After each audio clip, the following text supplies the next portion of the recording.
All right, good morning, Impact. Far be it from me to interrupt your donut time. So if you are still donutting, man, go get your donuts. Do what you got to do. My name is Obadiah. I'm filling in today, and I feel what Jeff was saying. If outside is so great, why'd we invent inside?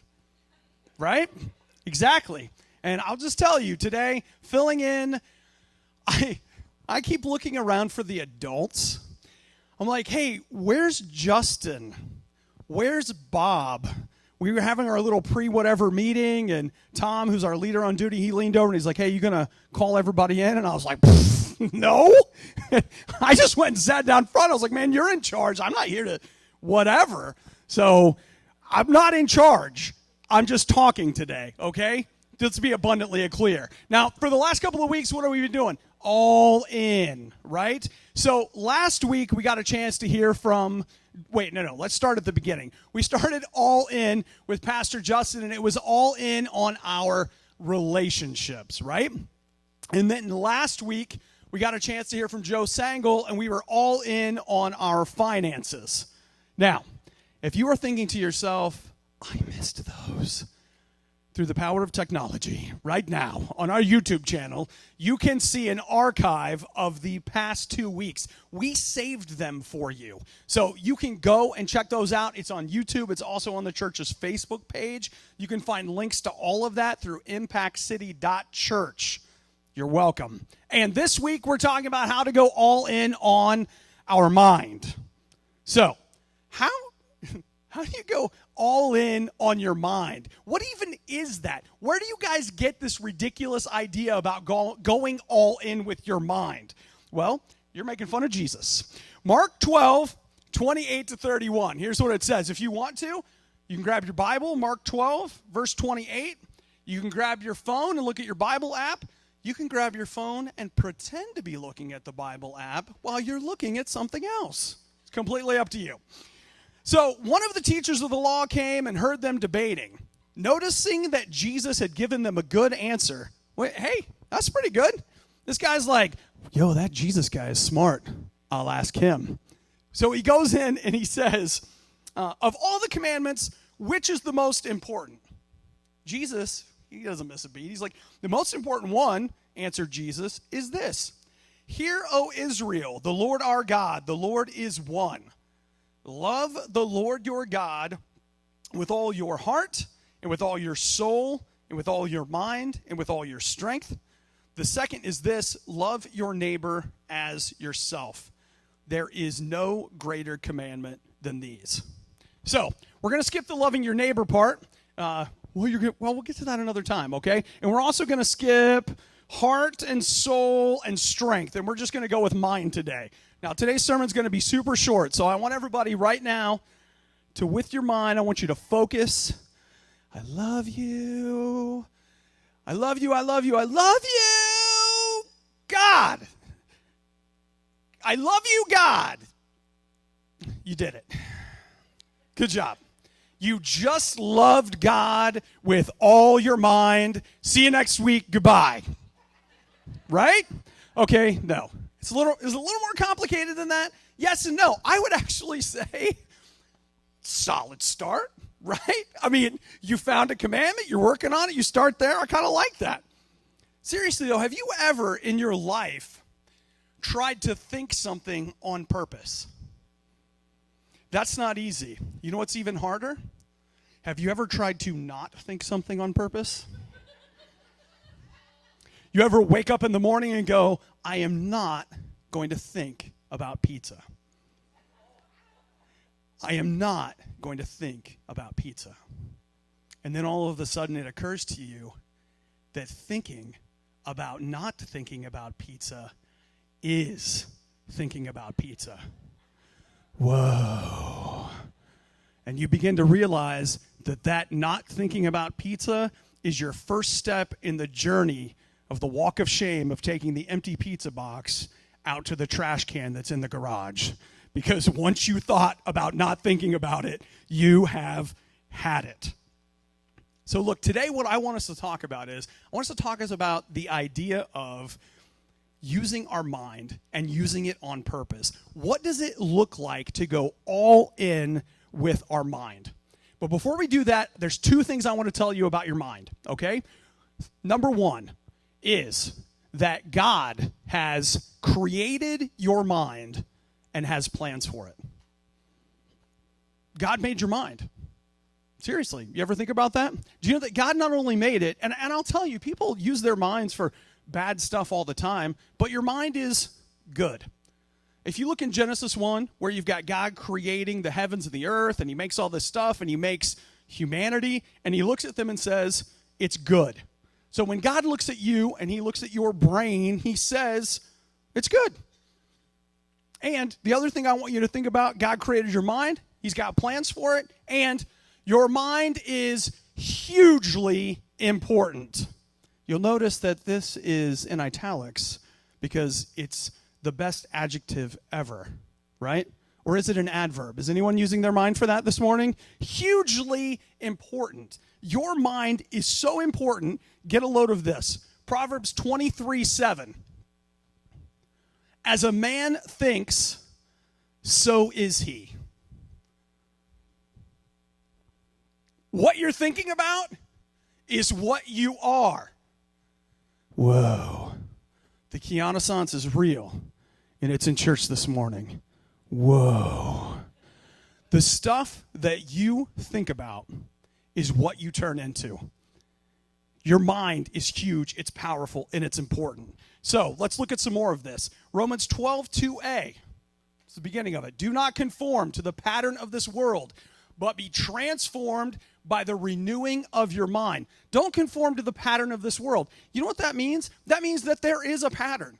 There is something that if you're just out walking around, you're going to slide into. Have you ever done, it's almost like a cookie cutter. Or maybe we've been watching the Great British Baking Show, and last week they poured chocolate into these things, and the chocolate just took the form of the thing that it was poured into.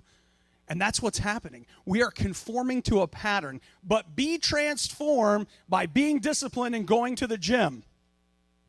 But be transformed by subscribing to my YouTube channel. But be transformed by listening to my podcast. What's it say? The renewing of your mind. Why? Because as a person thinks, so are they. Let's look at this in the Message really quick. Slightly different translation, but I think there's something good in there for us. Don't become so well adjusted to your culture that you fit into it without thinking. So my carry away from that is, if I don't think, I'm just going to fit right in. I love that. Not thinking is fitting in. But seriously, you're just going to fit right in without even thinking about it. Instead, fix your attention on God. I love you, I love you, I love you. You'll be changed from the inside out. Ooh, that's cool. So transformed, right? Readily recognize what he wants from you and quickly respond to it. I would actually argue if you're giving your attention to God, then you'll quickly do this. You'll quickly respond to God because he's already got your attention. Unlike the culture around you, always dragging you down to its level of immaturity. Is our culture immature? Have you been on social media? Yes. Have you watched politics lately? We are bizarrely immature when we talk to each other. God brings the best out of you, develops well-formed maturity in you. Your mind is hugely important.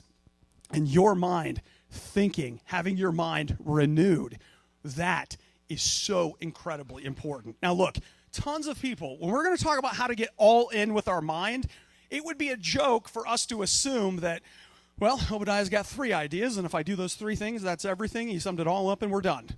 I am literally going to talk about something that is an inch deep in an ocean that is miles deep. There's a ton of things on this topic that you can learn. There's a ton of things that you can do.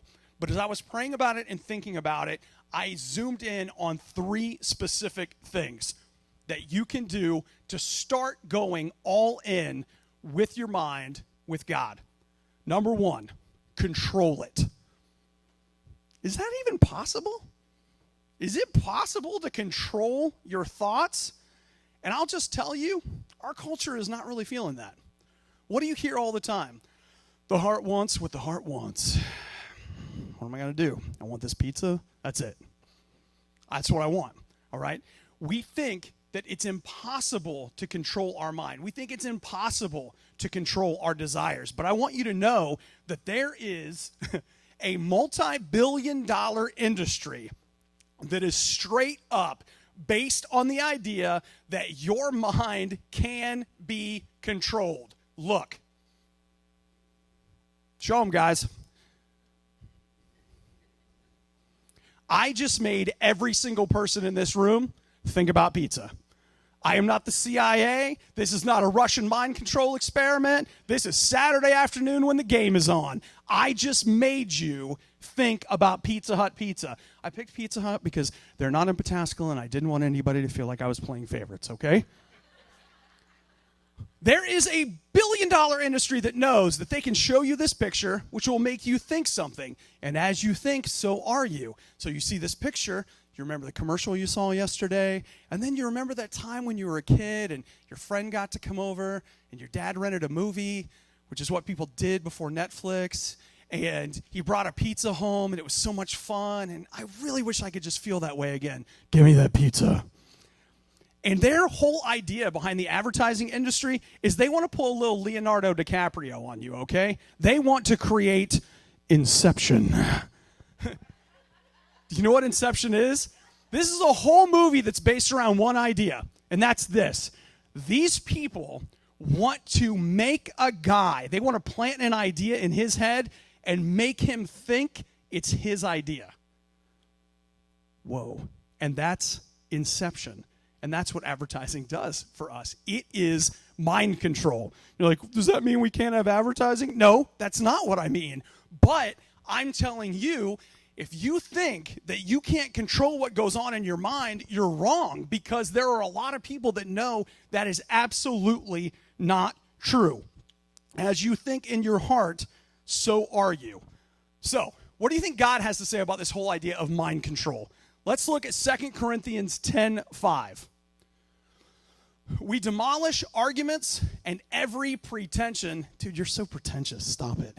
We demolish arguments and every pretension that sets itself up against the knowledge of God. Well, that's fancy.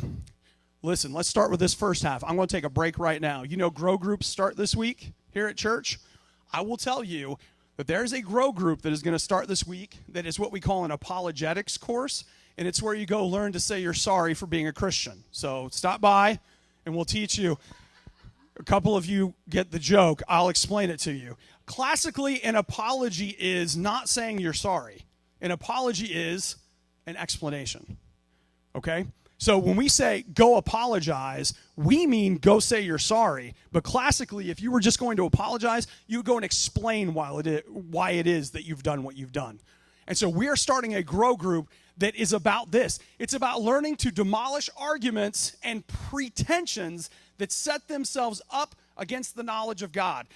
Why do we even bother with that? Because, there's no hostility towards God in this culture, right? Why would we want? Okay. So, look at this. We take captive every thought to make it obedient to Christ. You know what that means? That means that we can control our thoughts. In fact, it's almost like there's something that's a little separate from the thoughts that are coming in that can look at thoughts and grab a hold of them. So it's like this. A thought comes in and it's like, I'm worthless. I'll never make it. And you're like, come here. God, this thought says that I'm worthless and I'll never make it. What do you think? And God's like, no. And you're like, boom. All right, you're out. Okay? You're thinking to yourself, here comes this thought. God, I can't help myself. I can't control myself. I can't do it. Come here. God, I can't help myself. I can't control myself. What do you think? Yeah? Yeah? No. Okay, it's out. I'm the man of the house. I shouldn't have to wash the dishes. All right, come here. God, what do you think? Nice! There is another power in the universe. You will wash the dishes. Yeah, well, you can do with that what you want. I'm washing the dishes. So you think to yourself, all right, Obadiah, so you're saying I'm just going to think about these thoughts, I'll drag them to God. Admittedly, this is not easy. And if you've never tried to think about what you're thinking about, and if you have never tried to take a thought captive to Christ and make it obedient, I'm not going to lie to you and say like, oh, it's so easy. I can think of one thing I've been fighting a mental battle with all morning today. And we are wrestling with each other, right? But I'm going to give you one thing, one little way that you could do it. I take this thought to Christ, and I say, hey, God, is this of you? It's not of you. Okay. And then you do what the advertising industry does to you all the time. Use your 5 senses to think about something else. Okay? Seriously. Just right now. You're like, I can't stop thinking about whatever. Oh, yeah? I can think about the edge of this. If I keep doing this, I think I'm going to cut my finger. I should stop. Seriously. I can turn on a podcast and listen to somebody else for a while. I can listen to some music for a while. I can put something on TV. I can go for a walk. I can decide I am not going to stay where I am, where I can't stop thinking this thought, and I'm going to go out there, I'm going to take it obedient to Christ, and I'm going to go do something else. And you might think, well, that doesn't work. Pizza, guys, it works. I showed you, all right? So number 1, we're going to control our mind. That's how we get all in. Number 2, we are going to protect it. You're going to protect your mind. So, something you have to understand is that controlling your mind is a lot easier when you protect your mind. It is a fine tool that needs to be very, very carefully packed away. Just like another very fine tool that I have right here.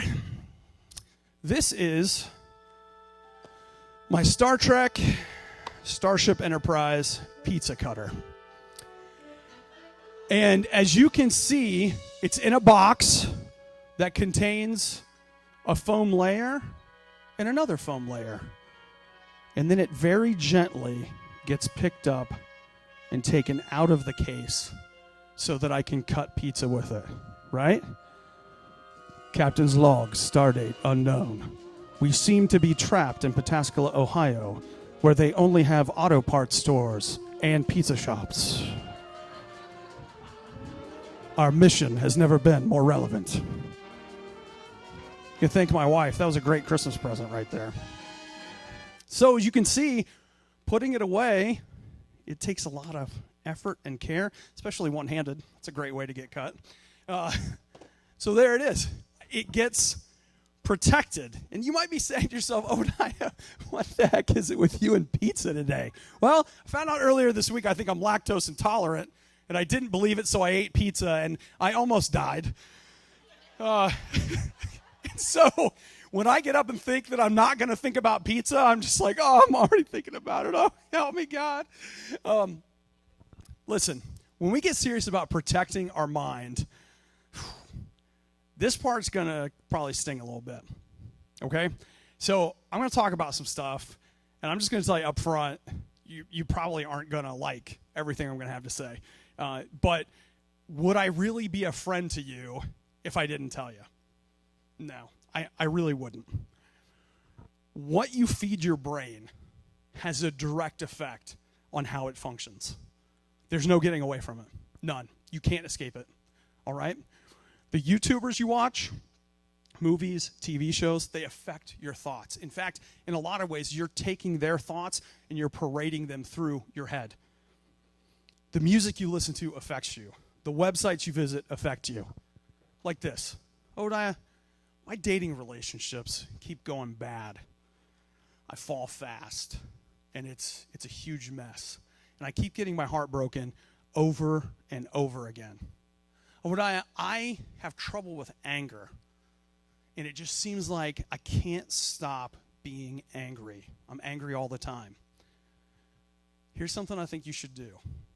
I want you to go home today, and I want you to pull out the music that you listen to, and I want you to read the lyrics out loud to yourself. And I want you to use your mind to engage with that content. Because when you memorize those songs and sing them out loud, they become your thoughts. And what are your thoughts? As you think, so are you. Love songs are rough in our culture, I'll tell you, because they mistake love as being sex, when in reality, sex is only a small part of love. But they make that mistake. You know what else they do? A lot of times, if you listen to love songs, they give praise that belongs to God to a person. That's a rough one, and I get that, because I've listened to love songs, and I love my wife very much, and I'm like, this would be a great love song, and I'm like, whoa, wait a second. She does not fulfill my every desire. Don't tell her that, right? But what an unfair thing to put on a person. That's so unfair. How could she not disappoint me if I think she's going to meet every desire I have, like pizza that tastes exactly the same but doesn't contain the milk, right? She can't do it. So what I'm doing is I am praising and worshiping my wife or my girlfriend or my boyfriend or whoever you are, right? And I'm setting this largely unfair thing, and I'm setting myself up for disappointment. How angry is the music that you listen to? How sad is it? I can't stop being sad.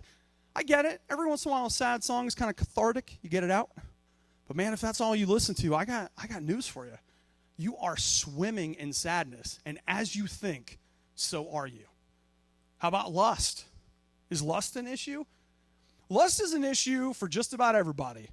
That is not something that, like a dirty old man at an adult bookstore somewhere. Lust is an everyday thing. I don't know very many guys or girls that do not deal with this issue. But here's something that you've got to understand.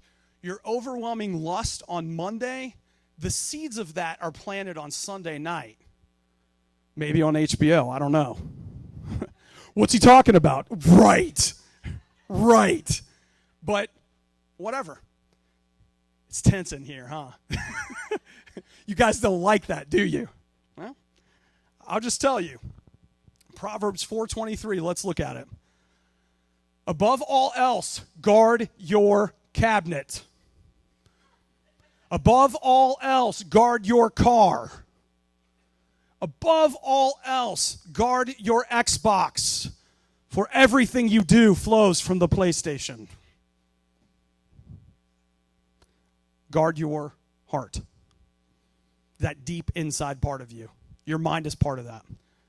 Because everything you do flows out of it. As you think, so are you. You can control what's going on in there. And here's the thing that you got to know, is that if you decide you want to control your mind, you will very quickly find out that it is difficult, which is why you have to protect it. Because if you protect your mind, it's easier to control.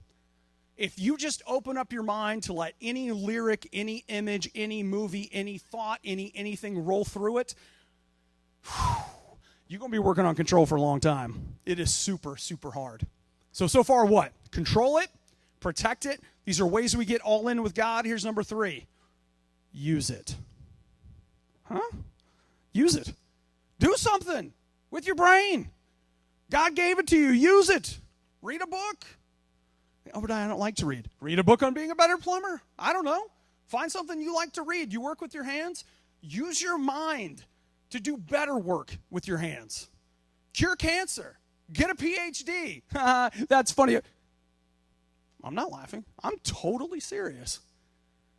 Some of you have a brain that is just huge, and you're not using it, and you totally should. God has given you something so powerful that rests between your ears, and you're not utilizing it. And it's a gift he's given you that he wants you to do something with. And that's where I think there's something else we got to talk about. If I'm going to start using my mind, well, all right. Here's the way it works. There's 2 categories. There's science. Science obviously knows that there's no God. Science is, basically the modern day whatever. And if I'm going to work with science or technology or anything, obviously I'm not going to have anything to do with God. Okay? And then over here you got B, where people are like, listen, I don't want to learn no science or no whatever, because they're just going to end up showing me that there is no God, and I'm better off staying dumb with Jesus. You know what I'm saying? Here, let me teach you something today. It's called a false dichotomy. Do you know what that means? It means you're only presented with two options, and neither one of them are true. There's a ton of options. This happens a lot. People do this to you to force you, to get you to do things that you don't actually want to do. They just give you two choices. It works with little kids. Give them a choice, and then the thing you want them to pick, make it the second choice. They'll just pick the second choice, and you got what you wanted. Okay? But you guys have got to know that God's not afraid. God gave you a brain. He wants you to use it, and he wants you to use it to do something awesome. And check this out. Look at this verse. I love this. Proverbs 25:2. It's the glory of God to conceal a matter. To search out a matter is the glory of kings. If you're thinking about the sciences, you're thinking about doing something like that, I want you to know that God's glory is that out there, there's so much amazing stuff, and your glory is to grab his hand and go find it. It's right there. Don't be afraid to use your mind. It belongs to God. He made it. He wants you to use it. Last thing, Matthew 25. I'm not going to read it to you. You've heard it a billion times. Or maybe you haven't. I'm going to give you the short version. It's called the parable of the talents, right? So in the parable of the talents, there is a guy who runs a business, and he's got 3 guys that work for him. He calls them in. He's like, hey, I'm going away, and I'm giving each one of you something. I'm giving you 5, I'm giving you 3, and I'm giving you 1. Maybe he gives the other guy 2. I'm going to stick with 3. If I got it wrong, read it, and you can tell me later, okay? So he says this to him. He goes away, he comes back. The guy with 5 has 10.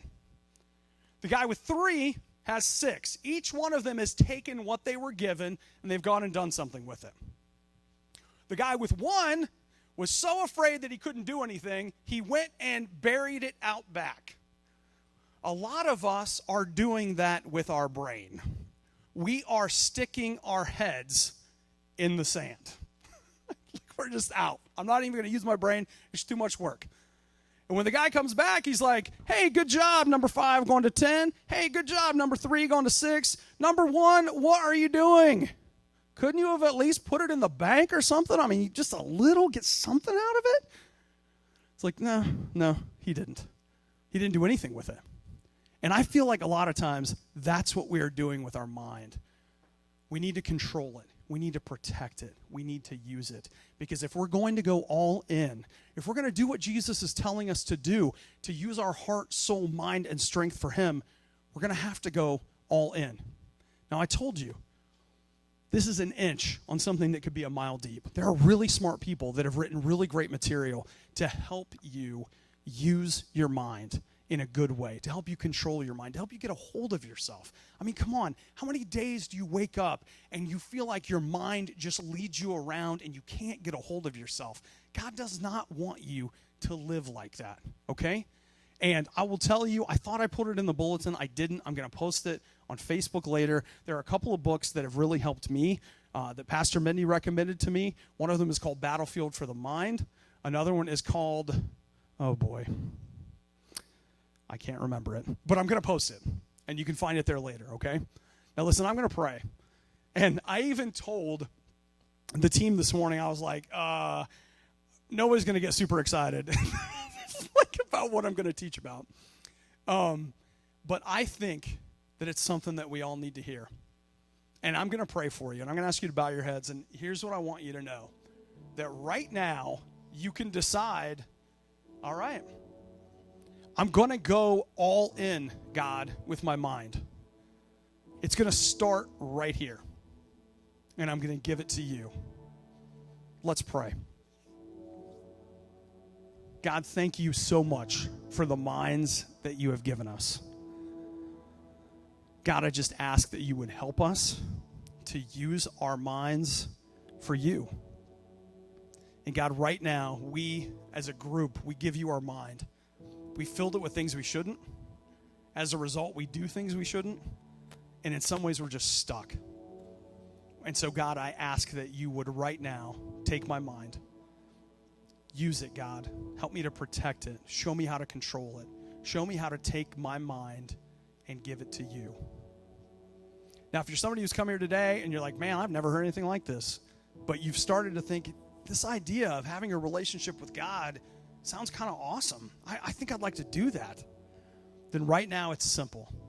You can just say, Jesus, I want that. I want you to fill me with your Spirit. I want you to come into my life. I want you to forgive me. I want you to teach me how to live. And it's that simple to start a relationship with God, just like that. And if you did that, take some time today. There's going to be some people around. Head back to the hub. You can come up here and have some people pray with you, but we would love to know that you made that decision so we can start to show you what the next steps are going to be.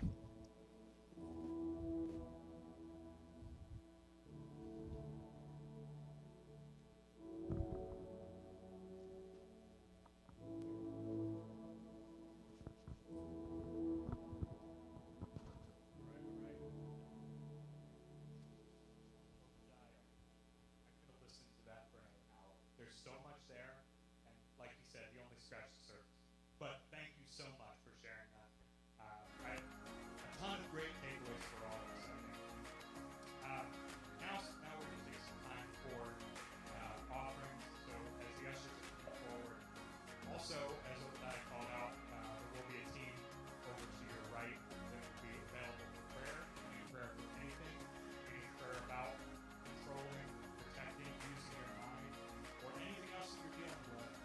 These guys can help you pray over here.